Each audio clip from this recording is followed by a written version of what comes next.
Queridos irmãos, boa noite.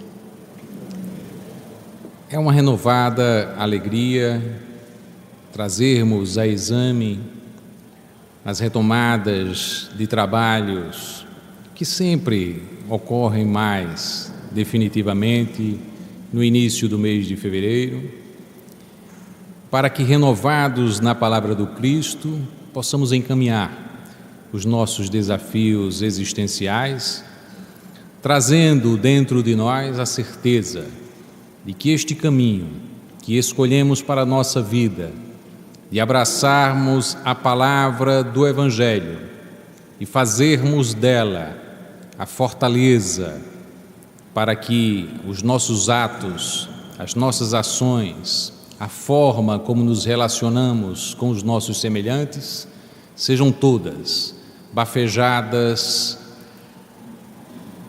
pela energia vivificadora do Cristo Jesus.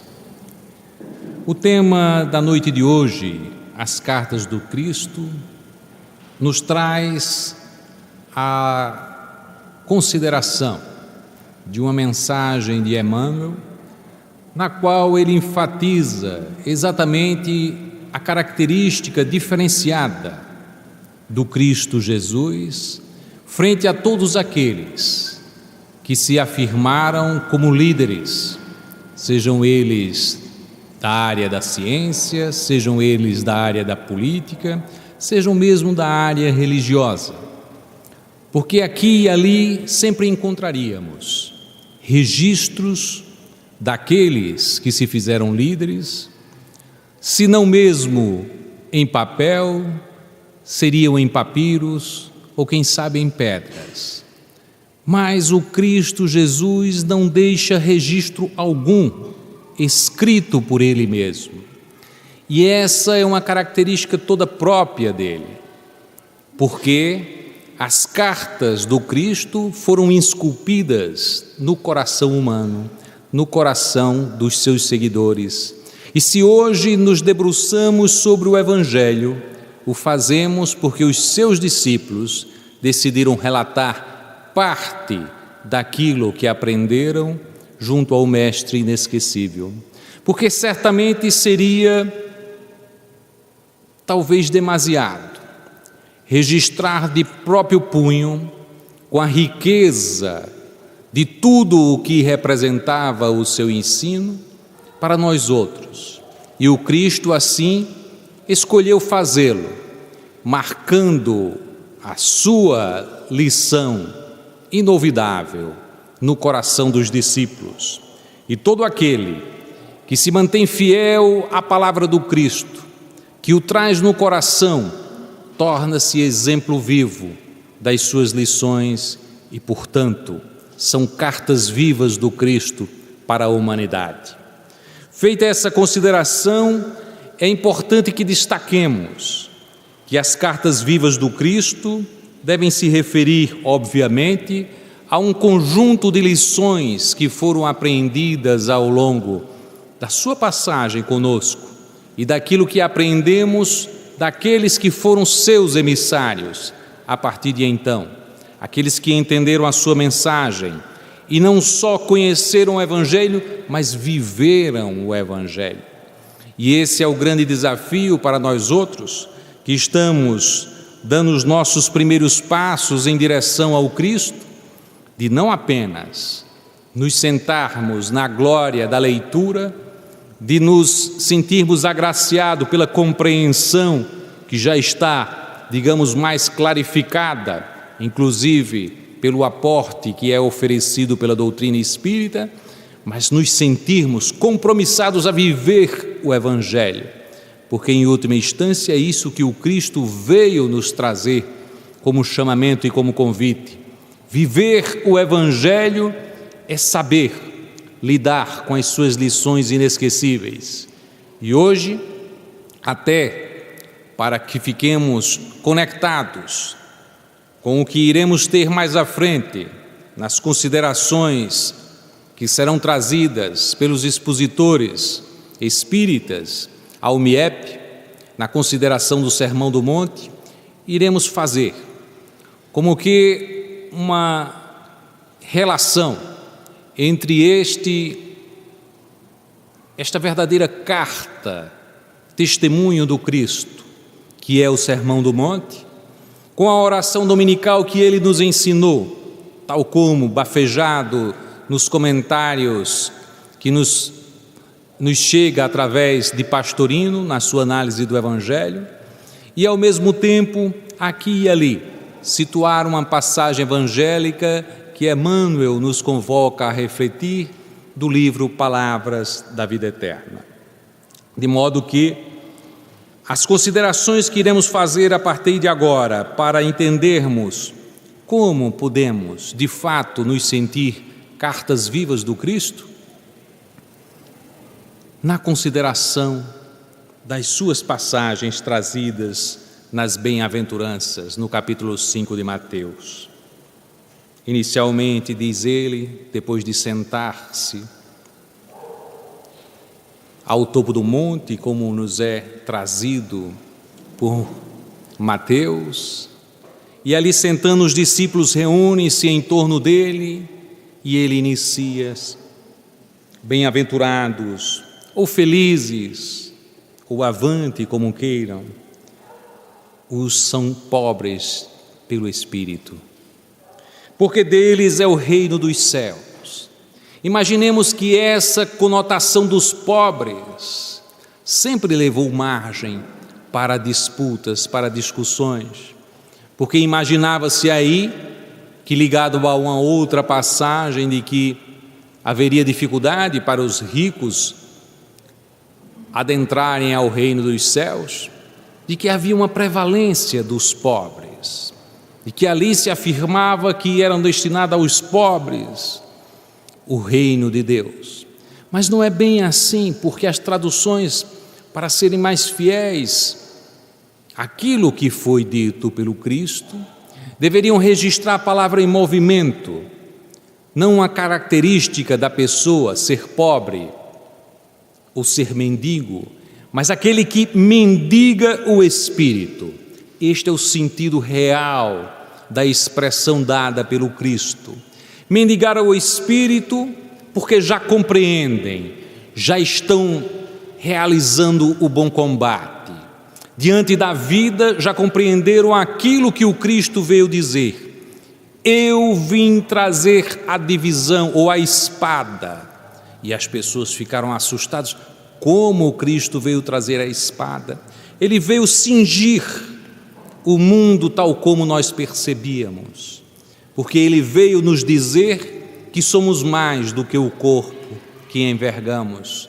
Somos corpo e espírito, somos matéria e espírito, e a partir dessa divisão que ele nos apresenta, inicia-se o combate.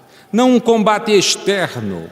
Nós não temos que fazer, para crescermos espiritualmente, nenhuma contenda externa. Toda contenda, toda guerra a ser realizada, todo bom combate é interno. É a superação daquilo que a matéria nos convoca, de todas as viciações, pelos valores eternos do Espírito que nos aproxima da luz. Então, quando começamos a perceber e a identificar que somos mais do que matéria, a despeito daquilo que possuímos, que temos, que retemos na vida, nós sabemos que caminhamos em direção da luz, porque somos espíritos. E quando compreendemos que esta carne e suas convocações apenas atendem aos imperativos que nos trouxeram à vida para que pudéssemos aprender e aprender mais, e resgatar os nossos débitos, e sermos capazes de avançarmos em direção da luz, quando compreendemos isso, podemos ser ricos e lidarmos com a riqueza, movimentando-a na direção de fazer com que ela gere novas possibilidades de trabalho, de possibilidades de crescimento para os nossos semelhantes, de atendimento das suas necessidades. E a despeito de termos, não somos possuídos pela riqueza. E essa é uma grandeza extraordinária dessa expressão que é trazida no Sermão do Monte, porque é uma ideia de que essa pessoa que está a se iluminar pela palavra do Cristo entendeu algo fundamental.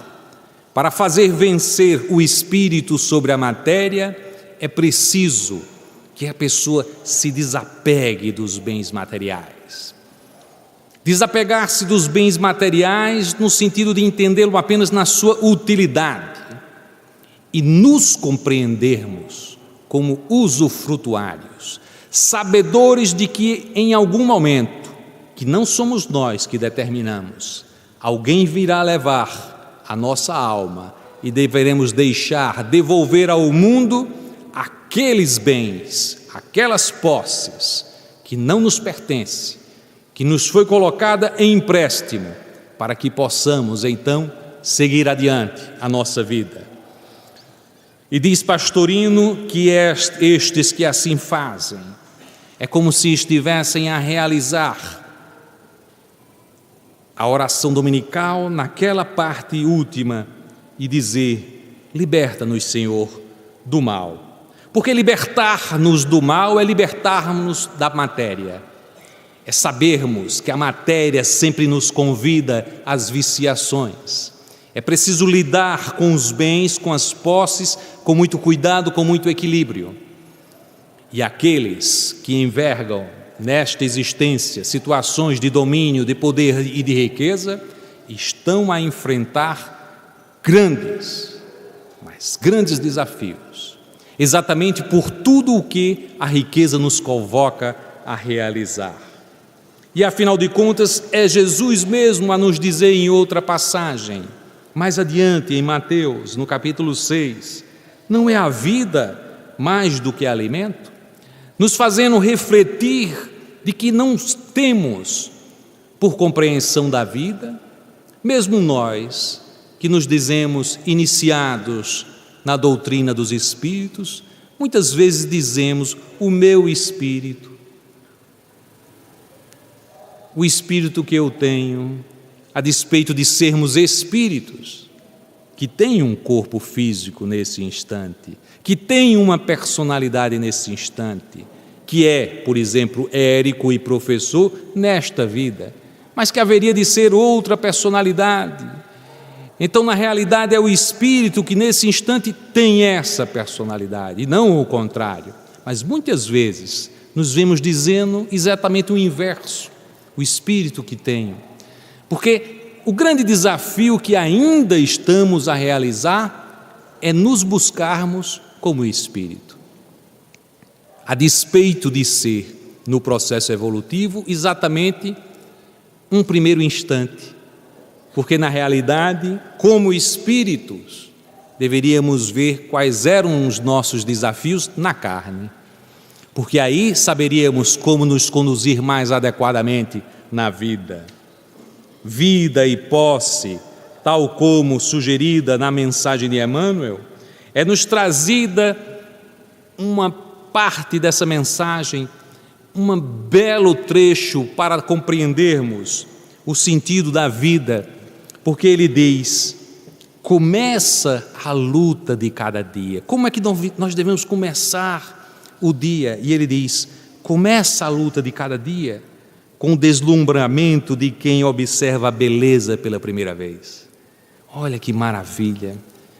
Quantas vezes acordamos e já nos levamos para o dia a dia sem percebermos deslumbradamente a magnífica experiência da existência, que é acordar e ter mais um dia de experiências de aprendizado. E Emmanuel diz: acorda com o deslumbramento de quem vê a beleza pela primeira vez. Olha o teu entorno, olha a maravilha que Deus te colocou à disposição para que tu possas operar sobre o mundo, no aprendizado, para ti mesmo. Então é uma forma de agradecermos, a despeito das dificuldades. Acho magnífica essa passagem. E logo em seguida ele diz: e agradece a paz da noite como quem se despede do mundo para transferir-se de residência. Olha que maravilha! Ao invés daquele sono que muitas vezes a gente está em frente à televisão assistindo aqueles programas o mais inadequados possíveis e a gente fica deixando que o sono chegue e a gente seja derrubado. É uma pobreza tremenda. Ele diz exatamente o contrário. Antes de dormir, agradece a paz da noite, como quem se despede do mundo. Estou me despedindo para transferir-me de residência. E há uma outra passagem de Emmanuel que ele nos diz: observa o que fazes antes de dormir, porque o que fazes antes de dormir é para onde vais na hora do sono. E realmente, se estamos acostumados a ver filmes de violência, ou sensualistas ou tudo mais, são esses os ambientes que iremos durante a noite visitar. Mas a convocação de Emmanuel é exatamente o contrário.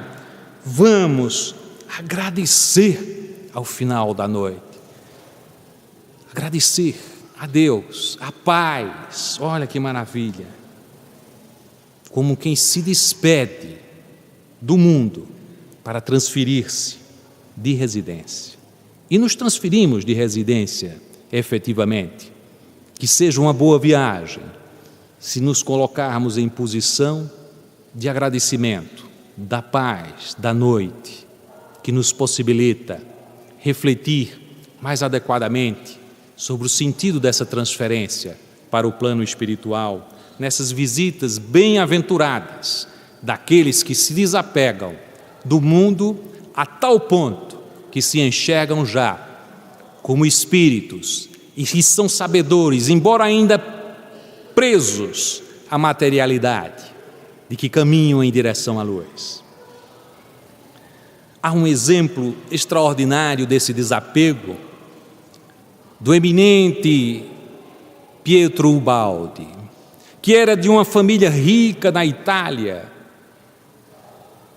Sua tese em direito foi algo extremamente aclamado. A sua família via nele aquele que iria dirigir os grandes negócios. Mas ele tem um encontro espiritual extraordinário, porque, como sabemos, Ubaldi foi, em uma de suas existências, muito próximo a Francisco de Assis. Teria sido ele o Frei Elias, o Frei Leão, que era o grande amigo de Francisco. E o seu encontro com Francisco, e dizem mesmo que ele andava na Úmbria, lado a lado com Francisco, com Cristo Jesus. E ele como que se descobre novamente aquele franciscano, cheio de dinheiro. E a sua forma de desapego foi radical, porque ele começou a transferir todas as suas riquezas para os parentes e dedicou-se a ser professor de línguas, de inglês, viver modestamente, para escrever os seus livros, intelectual poderoso que era, e nos legou livros extraordinários, 24 livros de um aporte extraordinário da ciência e da religião, como ninguém o fez no século passado. A tal ponto o fez que o seu livro magistral, A Grande Síntese, recebeu de Emmanuel, o orientador espiritual de Francisco Cândido Xavier, a seguinte mensagem: a grande síntese é o Evangelho da ciência, renovando todas as capacidades da religião e da filosofia, reunindo-as à revelação espiritual e restaurando o messianismo do Cristo em todos os institutos da evolução terrestre. E este, que se fez absolutamente despojado das riquezas, acabou por vir ao Brasil, atendendo a um chamamento do próprio. Dizem, o Cristo se apresentava a ele como a sua voz, e ele, tão decidido a cumprir esse chamamento, veio absolutamente sem nenhum recurso para o Brasil e passou por grandes necessidades, mas cumpriu com aquele chamamento do Cristo, de fazer utilizar os seus talentos em favor dos semelhantes, e nos legou, e para a posteridade, livros de uma profundidade tremenda e de uma espiritualidade profunda, para que possamos nos valer destes conhecimentos numa abordagem nova, trazendo certamente esta ancoragem da ciência e da religião que necessitamos para os dias de hoje. Pietro Baldi, portanto, e tantos outros como nós, quando nos despojamos dos nossos bens materiais e que nos lançamos às práticas da caridade, nesses instantes, assim como Baldi, nos tornamos, de algum modo, não tanto quanto ele, mas de algum modo também, cartas vivas do Cristo. Sendo, portanto, justo ouvir nos nossos ouvidos: bem-aventurados sois, pois que mendigas o Espírito. E assim é também na segunda bem-aventurança, que nos fala que felizes são os que choram, ou os aflitos, porque serão consolados. E esta é uma abordagem absolutamente inovadora do Cristo, porque quem haveria de dizer que os aflitos seriam considerados bem-aventurados, felizes, ou que houvesse um chamamento do avante, siga em frente, vá em frente, porque são aflitos? A pessoa consideraria louco. E é, pois, uma abordagem que só fica enriquecida na análise se a percebermos à luz do Espiritismo e com as reencarnações, porque evidentemente que se considerarmos alguém que seja preso a uma aflição ao longo de toda a existência, ficaria difícil de refletir sobre a possibilidade de que esses fossem bem-aventurados. Mas veja que nesta situação os que choram já são aqueles que já se percebem nessa dualidade espírito e matéria, e que aqui e ali se vê na contingência de saber que a matéria ainda o prende, de que ainda é requisitado pela matéria, de que ainda se vê inferiorizado, e choramos diante disso.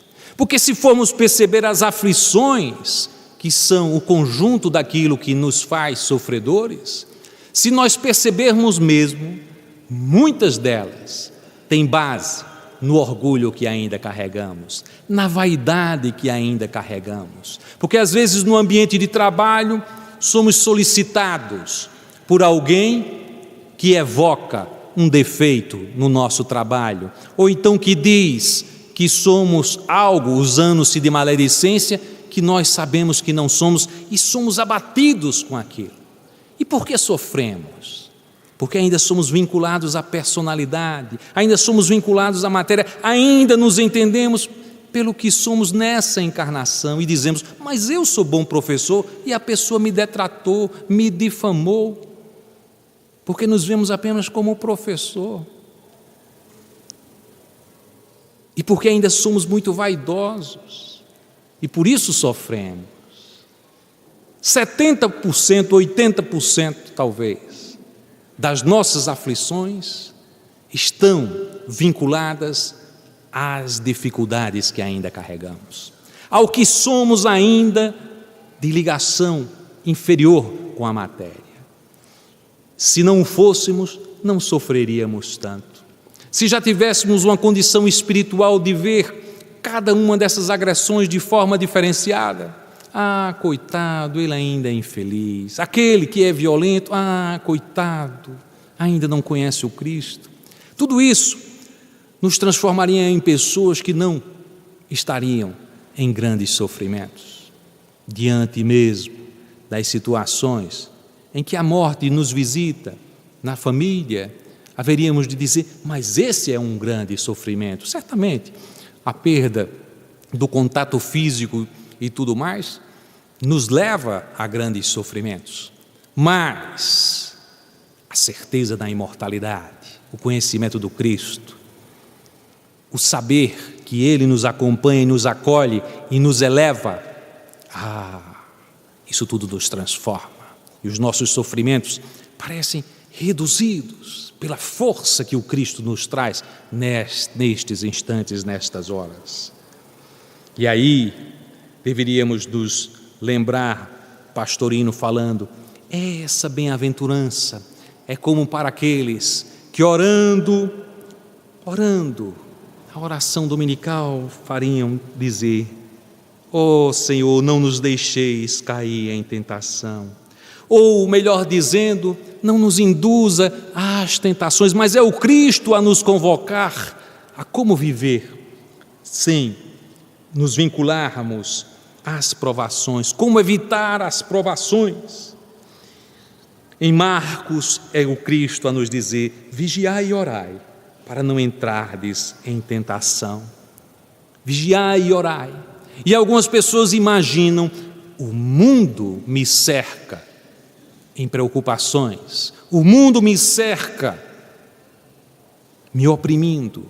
E quando não é o mundo, nós pensamos que o mundo espiritual, através das obsessões, nos cercam de pesadelos. Existir, portanto, é uma grande dificuldade. Mas o Cristo nos convoca: vigiai e orai.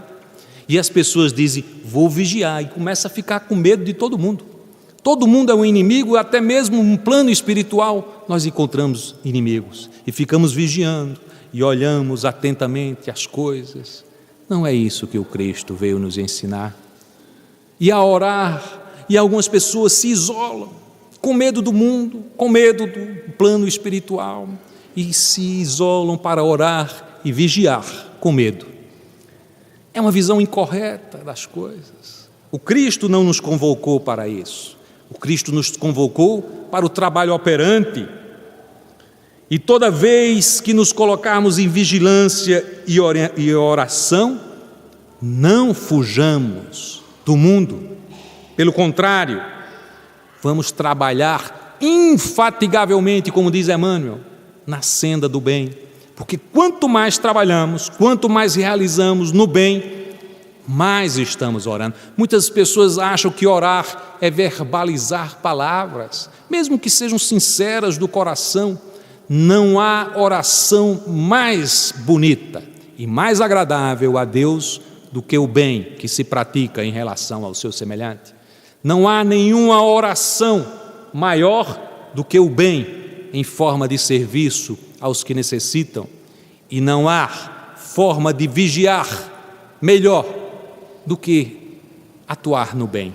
Porque quanto mais atuamos no bem, mais nos desvinculamos dos medos, das tentações. Estamos atuando no bem e estamos muito bem protegidos quando estamos atuando no bem.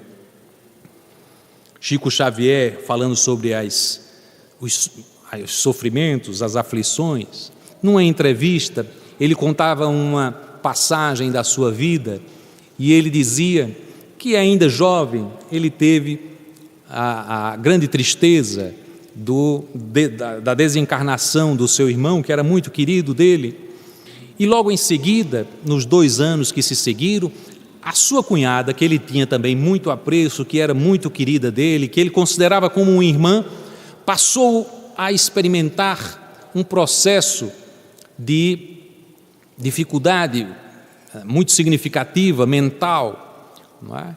E ela teve que, ao longo desse tempo, ser internada numa casa, como um sanatório naquele período. E Chico Xavier ficou absolutamente entristecido com aquilo, não é? E ainda mais porque ela e o irmão tinham uma criança que era deficiente, e aquela criancinha deficiente, sentindo a falta da mãe, já não tinha o pai. Certa tarde, noite, estava ao seu colo, chorando compulsivamente, com saudade da mãe que estava internada. E Chico, aos prantos, condoído com a situação daquele sobrinho ou daquela sobrinha, não me lembro bem se era uma menina ou um menino, ficou chorando e aparece-lhe Emmanuel. E diz: por que estás a chorar? Ele disse: porque estou comovido com a situação, gostaria que a minha cunhada pudesse sair do sanatório, estou pedindo ao Cristo que possa fazer com que ela retorne à casa. A criança está sentindo muito, nós sentimos falta dela. E ele: não percebes por que tu estás chorando? Porque eu estou condoído com a dor da criança.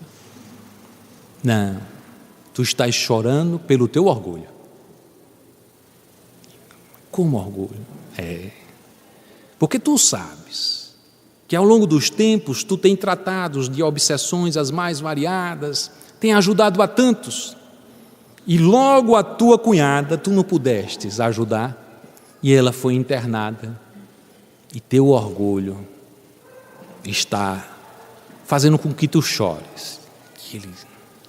Mas afinal de contas a criança está chorando, eu estou condoído em relação a ela.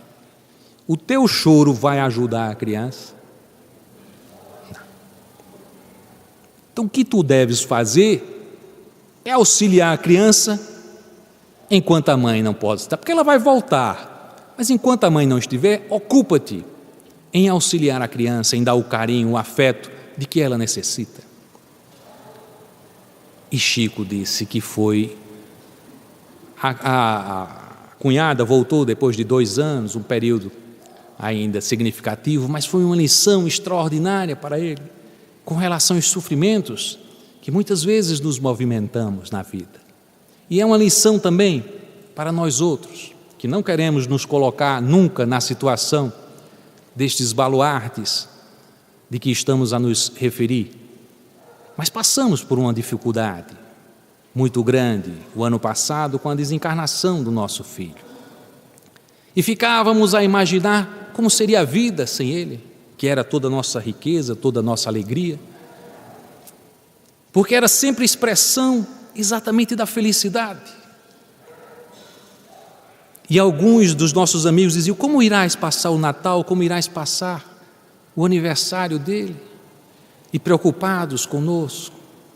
E me lembrei dessas lições e digo: meu filho, porque choramos? Não há quem passe por uma situação dessa e aqui e ali não chore, não sinta falta. Choramos e sentimos falta, não tenham dúvida.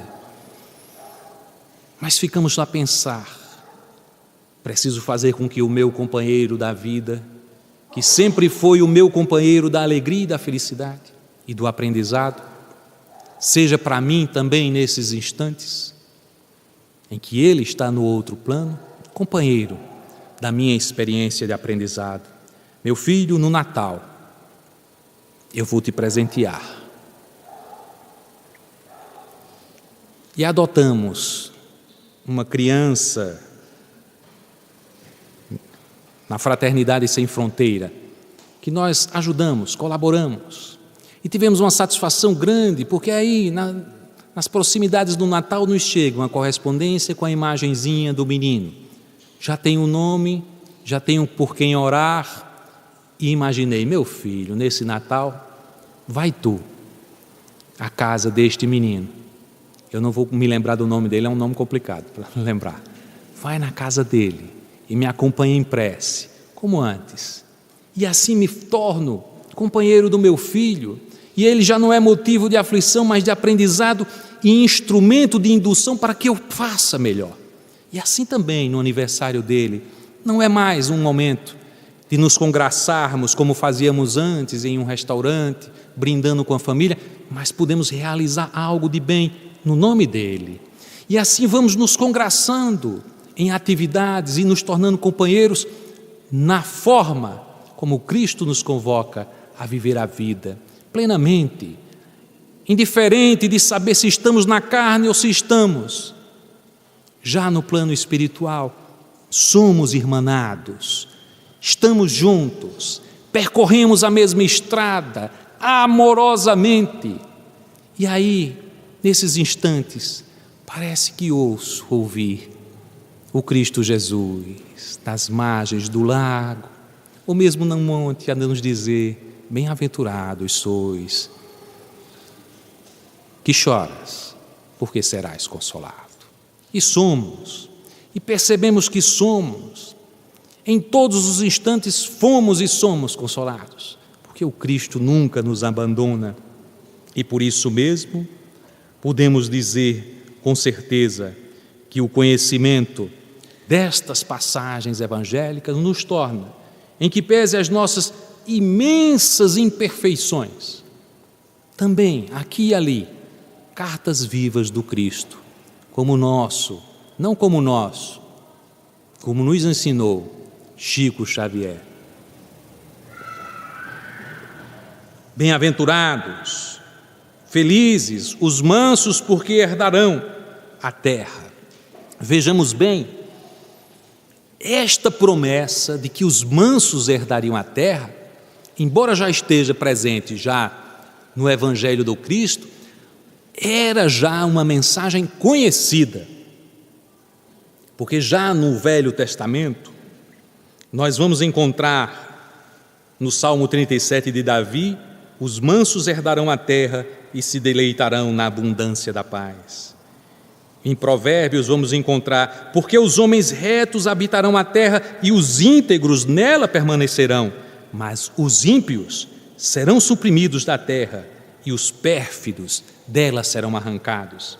E mais ainda, nós vamos encontrar também em Isaías: meus escolhidos herdarão a terra e meus servos nela habitarão.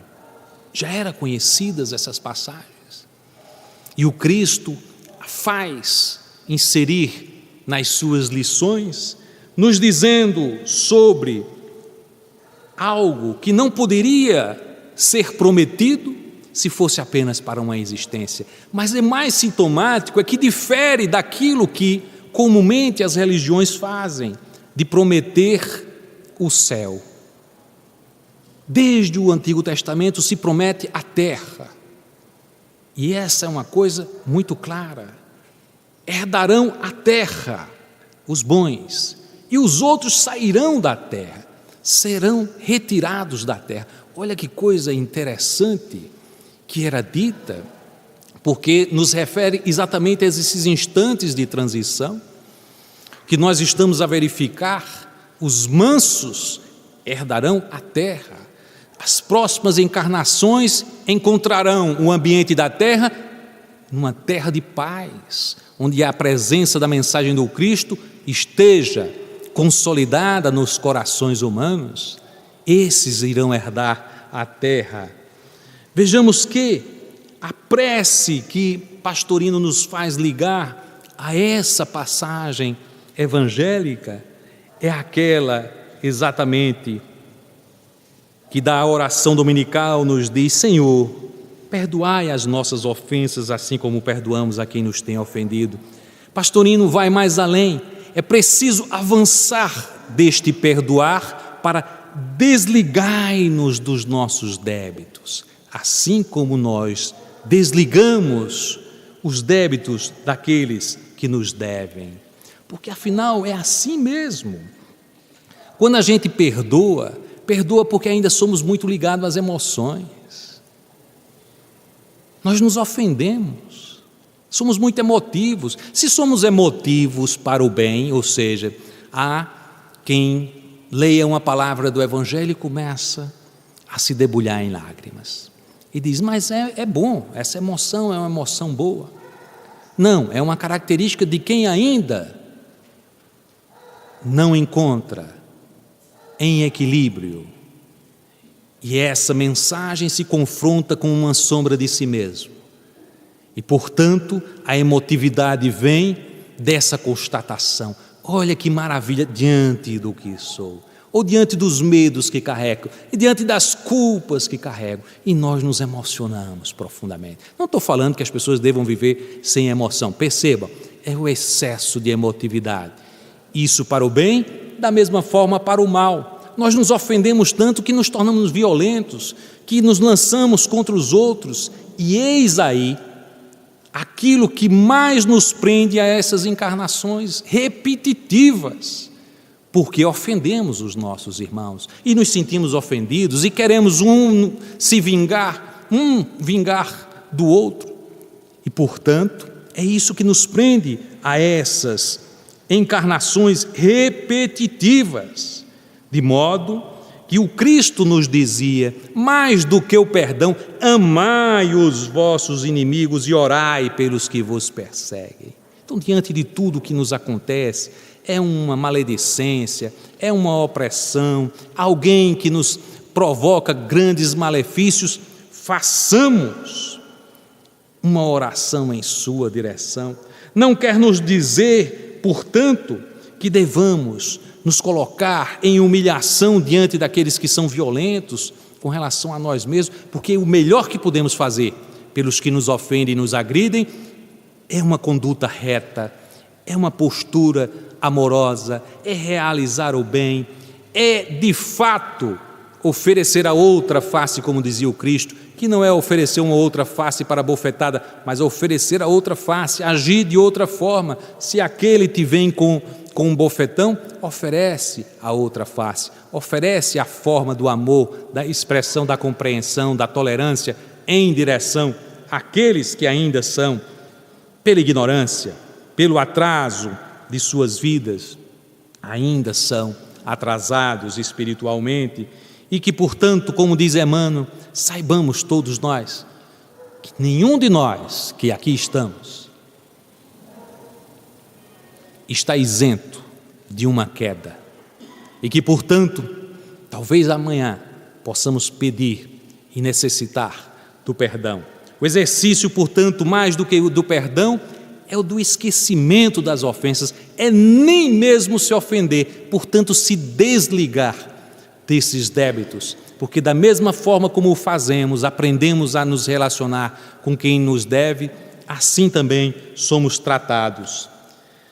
E um exemplo extraordinário disso é o próprio Gandhi, que, a despeito de todas as humilhações, de tudo que passou, de prisão, violências as mais extremadas, foi capaz de cultivar a mansuetude e, sendo manso de coração, teve a condição de ser carta viva do Cristo, a despeito da religião.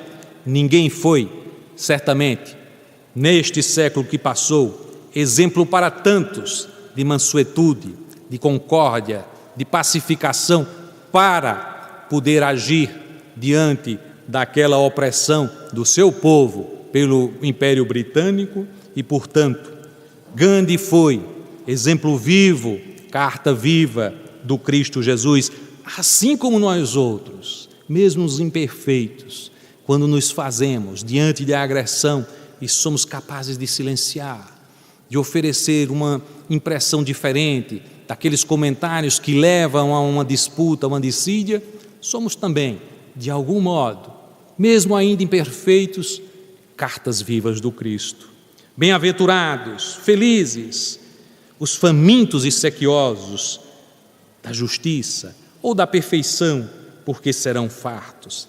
Isso sempre causa também impressão, porque as pessoas leem, aqueles que buscam a justiça, parece que é alguém que está sendo injustiçado e está buscando a justiça, no sentido de fazer justiça, ou de se vingar, ou buscar penalizar alguém que lhe fez algum mal. Mas na realidade não é isso. A ideia de justiça que é expressa na bem-aventurança diz respeito à justiça, no sentido da justiça divina, do conhecimento das leis de Deus e, portanto, da perfeição. Aquele que busca a perfeição será saciado. Que promessa fantástica!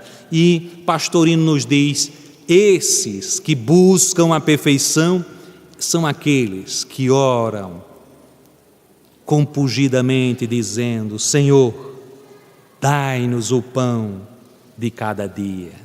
Mas o pão substancial, o pão espiritual, porque ele nos transforma em profundidade, porque já temos uma evolução intelectual e precisamos dessa substância divina, espiritual, amorosa, que nos renova e que nos possibilita, portanto, neste sentido, nos colocarmos buscando a perfeição, a justiça divina. E o Cristo, no Evangelho de Lucas, irá dizer: se alguém quer vir após mim, negue a si mesmo, tome cada dia a sua cruz e siga-me. O Cristo diz: siga-me. Em busca da perfeição, devemos buscar a Ele, que é o caminho para a verdade e a vida. A verdade é Deus. Queremos conhecer Deus, buscar a perfeição. Busquemos o Cristo. Busquemos o Cristo Jesus, não como os outros fazem, nos templos, nos rituais, de joelhos, fazendo penitências dessa ou daquela forma, porque o Cristo Jesus nos pede a renovação das nossas condutas. Nos olharmos profundamente, vermos as nossas carências espirituais e a cada dia buscarmos nos renovar. O convite do Senhor é esse, de que busquemos Ele para a edificação de uma alma voltada ao serviço, ao amor, à caridade, à tolerância, à pacificação íntima, à mansuetude, tomando Ele, Jesus, por divino modelo. Exemplo disso, aquele que era o que buscava justiça, no sentido que tínhamos dito antes, buscava justiça em forma da justificação dos erros dos outros, pela punição e até mesmo pela morte, que ele ajudou a matar cristãos. Saulo de Tarso era aquele que buscava a justiça, mas encontrando o Cristo, foi em busca da perfeição, da justiça divina. E é um exemplo extraordinário de transformação daquele que tinha uma concepção de justiça e passou a haver outra concepção de justiça. E um seu seguidor, bem depois, Agostinho de Hipona, era outro, que a despeito das movimentações de sua mãe para que abraçasse o Cristo e a religião, ele era resistente, embora extremamente inteligente. Como discípulo da doutrina maniqueísta, era alguém que argumentava fortemente e se valia disso para as contendas no plano do direito, e era requisitado nestas contendas, e maravilhavam aqueles que o ouviam com a sua argumentação. Até que foi a Milão e já encontrava-se naquela disputa íntima, as suas grandes indagações que não eram resolvidas mais pelas suas argumentações ainda pobres diante da riqueza do que ele viria a perceber depois. E em contato com Ambrósio, ele vai perceber uma riqueza e solicitando a Deus que, se ele de fato existia, viesse resolver as suas grandes indagações. Ele ouve como que uma voz de uma criança a dizer: abre o livro, e ele abre o Evangelho. E ao abrir o Evangelho, ele encontra a passagem em Romanos 13: não em orgias e bebedeiras, nem na devassidão e libertinagem, nem nas rixas e ciúmes, mas revesti-vos do Senhor Jesus Cristo, e não procureis satisfazer os desejos da carne. Era ele um devasso, um amante de todos os prazeres da carne. Quando ele lê aquilo, ele diz: e aí entregou-se ao Cristo por inteiro, renovou-se e passou a ser um exemplo também ele, um exemplo bem-aventurado daqueles que, afinal de contas, se regozijam, porque o Cristo irá dizer a cada um deles: felizes, bem-aventurados, o que buscam a perfeição, porque serão saciados. E este que se fez um apóstolo do Cristo, a partir de então, Santo Agostinho, veio nos brindar, quando da codificação espírita, em várias passagens, a elucidar o Evangelho, a força moral do Cristo, para que nós pudéssemos nos banhar na luz que ele conseguiu perceber porque buscou a perfeição. E foi ele, carta viva do Cristo. E todos nós, quando buscamos apreender a mensagem do Evangelho, e quantos de nós buscamos, de fato, ler o Evangelho, pelo menos, apreender os conceitos que estão ali esculpidos? Dizemos, é muito difícil ler a Bíblia, é muito difícil ler o Novo Testamento, quanto mais o Antigo Testamento. E dizemos, é muito difícil. Mas, afinal de contas, nos preparamos para os nossos doutorados, para todos os requisitos da vida, e não somos capazes de encarar um estudo sério do Evangelho, que nos abre as portas para o infinito, para a vida eterna, para o encontro com a luz divina. Aqueles que buscam a perfeição, mesmo com muito custo, com dificuldades, buscando entender e viver a palavra do Cristo, de alguma forma, mesmo nós, os imperfeitos, quando nos fazemos isso, nos tornamos, de algum modo, cartas vivas do Cristo. Bem-aventurados os misericordiosos, porque obterão misericórdia. Misericórdia é uma coisa extraordinária, porque já nos faz perceber que estamos evoluindo na direção daquilo que é exigido para a nossa plenitude espiritual. Porque, como o próprio nome diz, misericórdia, colocamos o coração na miséria do nosso semelhante. Nos colocamos na condição de viver as necessidades dele, nos irmanar às suas situações e a querer abraçar as dificuldades do outro. E a prece que Pastorino nos diz, associada a essa passagem evangélica, é: Pai nosso, seja feita a tua vontade, assim na terra como no céu. Porque aquele que é misericordioso, em que pese vivenciar nas trevas, nas situações de crime, de miséria, de violência urbana, de guerras, traz o céu à terra, quando se coloca misericordiosamente em direção aos semelhantes. E, portanto, é ele, instrumento do Cristo, carta viva do Cristo. E o Cristo nos diz: bem-aventurados os misericordiosos, porque alcançarão a misericórdia.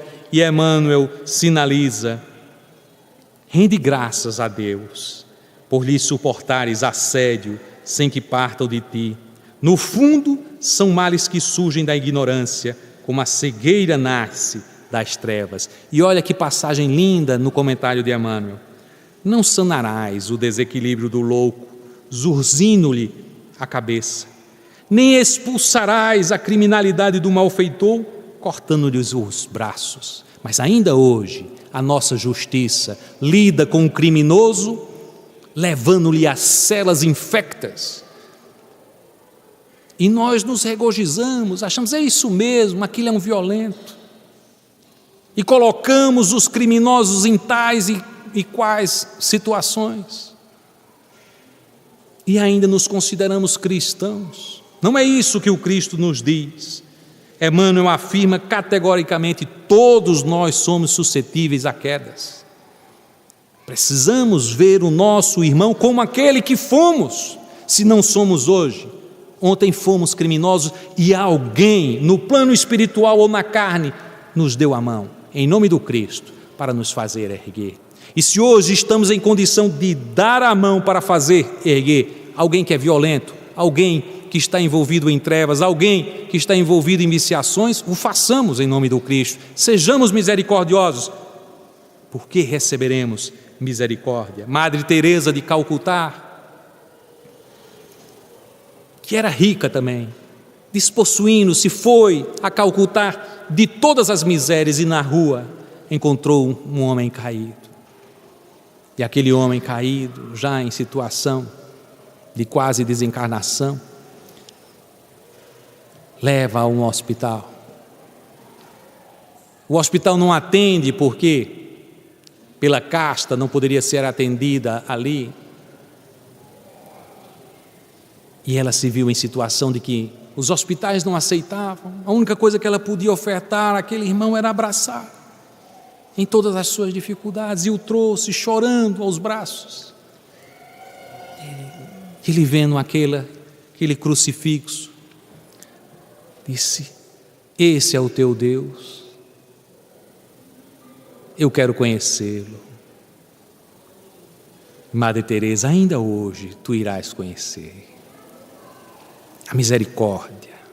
Quantos se doariam a tal forma, sendo rica, de ser perseguida pela igreja pelas atividades que faziam nas cercanias, uma madre andando pelas favelas, pelas cercanias, para levar o seu coração e colocá-lo na miséria dos seus semelhantes. É um exemplo, Madre Teresa, carta viva do Cristo, exemplo de misericórdia. Bem-aventurados os limpos de coração, porque verão a Deus. São os puros. E muitas vezes as pessoas imaginam os puros de coração são aqueles que são castos. Não há nenhuma vinculação com a questão sexual. Na realidade, bem-aventurados os puros de coração são aqueles que sentem a vida espiritual e que se despem de tudo, inclusive da sua personalidade, para deixar que Deus penetre em toda a sua alma. Era assim que fazia Francisco de Assis, era assim que fazia Chico Xavier. Nas suas orações profundas, na sua humildade plena, deixava-se penetrar por toda a riqueza espiritual em serviço, em favor dos seus semelhantes, e por isso mesmo, puro de coração, ele entendia a mensagem do Cristo quando dizia: não se turbe o vosso coração, porque o Cristo não disse não se turbe a sua vida de problemas, porque sabia que nós todos enfrentaríamos problemas. O Cristo nos disse: não se turbe o vosso coração, porque um coração puro, ele se equilibra e ele é capaz de enfrentar as dificuldades do mundo. Chico Xavier era um puro de coração e carta viva do Cristo. Bem-aventurados e felizes os pacificadores, portanto, porque serão filhos, considerados filhos de Deus. E a prece: santificado seja, Senhor, o teu nome. Porque os pacificadores são aqueles que só podem ser aqueles filhos de Deus, porque já apreendem o sentido da palavra do Cristo: eu vos dou a paz, não vos-la dou como o mundo a dá, eu vos dou a paz, eu vos ofereço a minha paz. Só os filhos de Deus, para ter maturidade espiritual a tal ponto de poder se entregar a pacificar os outros, porque já está pacificado, espiritualizado, já está puro de coração, como Francisco de Assis. O pobrezinho, naqueles seus últimos dias, já completamente enfermo, doente, cego, quase surdo. Esperavam dele a desencarnação a qualquer momento e vem a mensagem.